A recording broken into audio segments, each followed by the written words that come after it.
I can't believe it, but we are wrapping up the Step Up series with a topic that's not very fun to talk about. When we want the same positions as our sisters, or more specifically, our friends, like our good friends, are interested in the same positions as us, either are on the council or in the chapter, how to go about that, and how to maintain what matters most, the relationship. Uh, what are your thoughts on talking about this as we round out this series? Excited to explore the topic a little bit. I personally, thankfully, haven't been in this situation, but I have known a lot of sisters who have been in this situation. So excited to kind of dive in and just see the different perspectives. Have you seen anyone that any chapters that you support this happen in their chapter? Definitely, a few weeks ago, all the new members are coming into the chapter. They are super eager to get into leadership, which is really, really exciting for that Totally. chapter. But a little nerves around I don't want to apply for the same position as my friend. I know she's really interested. Yeah. So really just trying to navigate that. Yeah, I feel like as we get started, we just need to claim the truth that running for an officer position is not the same as liking the same boy or liking the same person or the same partner. I think, there we can be so territorial. This has come up actually in so many of my new member programs of when you join a chapter and you didn't know that a sister has dated someone else before, and then all of a sudden you're like interested in someone and you find out that you have like the sister code, right? You can't date him, you can't date her because so and so dated them before, right? We got to be careful that we don't look at officer elections like we look at dating, right? Dating in the chapter and in college is, we all have our own like moral codes around that with sisters. We could probably do an episode all about if you're interested in the same person romantically, but that's not what we're talking about today. And so we need to make sure not to confuse that and maybe some like stricter boundaries or guards that we have around dating with elections, because the role of vice president of philanthropy or sisterhood chair is not like wanting to date the same person. And I say that because I think we treat it the same way, right? Like exactly to your point. Um, we talk about these positions and we're like, well, I can't run for that if so and so is. And I was actually in that kind of position my final year that I could be on in a leadership role. I was wrapping up my year as chapter president and had been Panhellenic delegate the year before. And when my year on as Panhellenic delegate was ending, I had a lot of people reach out to me about running for Panhellenic because I was so invested. And I was like, I think I want to give one more year to my chapter, but I think I will run for a Panhellenic role next year. And in the back of my mind, I'd known I wanted to run for Panhellenic president. It was something that was on my heart. It was something I was excited about. But one of my best friends was on the Panhellenic Council. And throughout her year, she also decided that she wanted to run for Panhellenic. And I don't know where we missed each other in not communicating that we both were interested in the same position. But I know she was really hurt when she found out that I wanted to run for Panhellenic, and we had to have a conversation about it because our close friends were on that nominating committee. Like both people who knew us personally well, not just, they weren't just people that we knew through the community or through the chapter. They were like people that we did life with closely. And that makes things blurry, that makes things hurtful and confusing. And we just got to talk about it. I think the first thing that we have to recognize is that you feel drawn to position, like why you feel drawn to positions is not, you not owe an explanation to your friend that you were drawn to this position for whatever reason. I do think, go back and listen to our first aspiring leader episode of the Step Up series where we talk about like getting real with why you want certain positions and recognizing if you want them for the reputation or the positioning associated with it, or if you are like really called to the outcome and the impact, knowing the difference, but recognizing you don't owe anyone an explanation for running for whatever positions. It's a free chapter. It's an opportunity to put yourself out there. And ultimately, as friends, you as friends, you are also sisters. And as sisters, we need to position ourselves to want the best officer for the chapter. And we might both think that we are the best officer for the chapter, and that's okay. You can vote for yourself. But that doesn't mean that you should discourage your sister from running if that's her belief. What are your thoughts on that? I 100% agree. It is really uncomfortable, I'm sure, to be in that situation of like, oh, I didn't know you wanted that too. Because you probably both have great skill sets that can contribute Yeah. to the position in different facets. Like maybe you're really great at running the or organizing the event, but maybe the other sister, your best friend who's interested in a position, could be really great at the public speaking component and being out in front of the chapter, standing up every chapter meeting. So your committee or your chapter, whoever's in charge of putting you into those positions before the voting happens, you kind of have to just trust them. You Yeah. know that you have skills, but you're not the only one also that has skills. Like I'm sure your best friend who also wants the position is so capable, even though it may be in different roles. So I'm curious, Cassie, how did you approach the conversation with your friend? Um, and how did that go? I remember it actually so vividly because when she found out that I was running, our it just got tense. We didn't talk about it ahead of time. It just got tense. And so I actually, you know what? I say I remember it so vividly, and I think I was wrong. I think I'm the one who actually told her. I don't think she knew before that. I think because I'd heard her talk about it a lot. Um, and I knew that I had talked about wanting to run for that position when I was Panhellenic delegate. And obviously, I was busy running my chapter that year while she was on Panhellenic exec in another role. Um, and so I just think that she had figured that I had maybe wanted to go a different direction or wasn't interested, or we honestly hadn't talked about it. And so I remember we were walking to a Panhellenic meeting or something like that.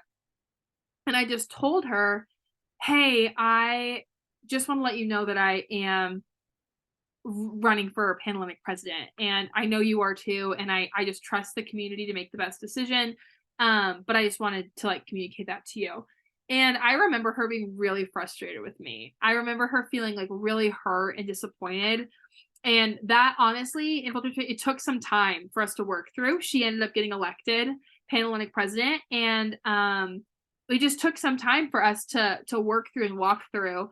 But I think one thing that's really important to remember, and a truth that we all have to cling to going into elections, regardless of if we're running or we're really passionate about one of our friends who are running for a position that they really should be in this role, we have to remember that the chapter always makes the right decision. Now, what do I mean by that? We are part of an exclusive organization. It's invitation based, which means that we are vetting every member that joins our organization to comply and align with the same values and fundamental beliefs as we do, right? Not saying religious beliefs, not saying political beliefs, but saying like values based relational beliefs about where our organization is going and what it supports and the direction that we all want to grow as a result of being members of it. So if we believe that every member of our organization complies to those things, then we have to trust the decisions that each and every one of them makes. We do this in recruitment. Each of our members, are initiated members, are like able to vote or like put their 2 cents in about the sisters who we meet throughout the recruitment process. We have to do the same thing with elections. We have to leave every outcome of a vote accepting the vote because the chapter is made up of members whose beliefs we have all like come we all elevate and support because we have all said that we are on the same page about these things. Does that make sense? So I think when we go to a vote, we have to go into it knowing that the chapter always makes the right decision, because if we don't believe that, then we don't believe in the greater organization that we've subscribed to. And so I think going into elections, and that's ultimately, it was a hard reality for me to accept when I wasn't elected Panhellenic president, but it was something I had to accept and move forward from, right? This was not the direction I was supposed to go, and that's okay. I just feel this sense of disappointment that the community didn't see me as the best fit.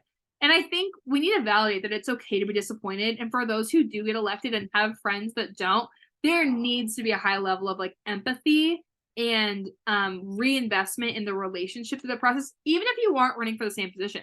The year I was elected chapter president, a very good friend of mine did not get elected into a position she really wanted. And that was really hard for her because the rest of her really good friends got elected onto exec and she didn't. And so it was really important that we surrendered our like excitement and like quieted that for a minute and like comforted her. Even knowing the chapter always makes the right decision, she's still allowed to be disappointed by the outcome. And I think you can hold both truths at the same time of I see myself really well fit for this, but ultimately the chapter always makes the right decision. Yeah, that is such a great point that you made about not believing in the organization. Like, we're not going to believe in our sister's ability to elevate the chapter, then we're not aligned with our organization as a whole, potentially. Um, I personally have never thought about it that way, so I hope others hear that and that I've just repeated that, that like that is so true. That just like hit me when you said that. And I think Yeah. that at the basis of an organization, any organization, but definitely a sorority, is the community and the sisterhood. And who are we as sisters, as women, if not supporting each other? And it's so admirable that you and your friends at the time where at the age of college, I'm 18 through 22, it's such an easy time to let your emotions just like kind of take that over. So for you and your friends to have that forethought of, oh, let's support our sister and our friend first, and we can celebrate later. I think that's really admirable, and I hope people can take that lesson with them as well. Yeah.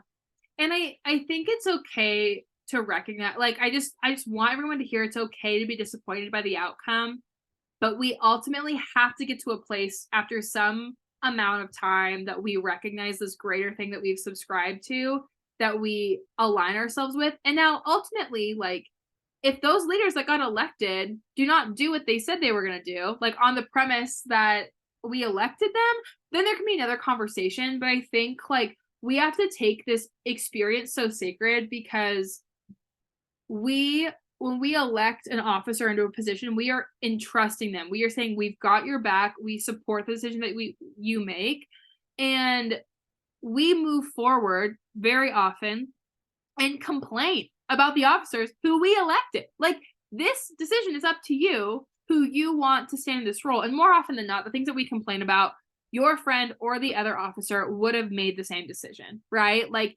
not to say they would have done it the exact same way, but at the end of the day, most things run the same direction, or like the conflicts that we have aren't entirely up to that officer. Uh they're just like the collateral damage, like don't shoot the messenger kind of situation, right? Like they're in the middle of things outside of their control, right? So I think it's just really important that we remember that when we elect an officer, we say we have their back until they do something that um, misaligns with our organization's fundamental values and like who we are as a collective. Until that point, we have to back them and support them as they move forward in their role. So I just think it's really important to recognize that even if you aren't elected, we have to get to a place that we accept the results. And then moving forward, recognize that the skills, gifts, and abilities that we've gotten so confident advocating for ourselves about, or maybe even like through another sister, like calling out in us, can be used in other areas, even if it's not in that position. You never know when other positions might open in the chapter, in the community, on campus that are really beneficial for that, a different position if it's not the one that you wanted, or just as a general member of the chapter. You have so much to offer regardless of your leadership role. So don't give up on the organization just because elections didn't go the way you wanted. Give yourself time to grieve, reach out to sisters, let them know that you're really struggling with this so they can help you get to that point of acceptance and then contribution in a different capacity than you expected.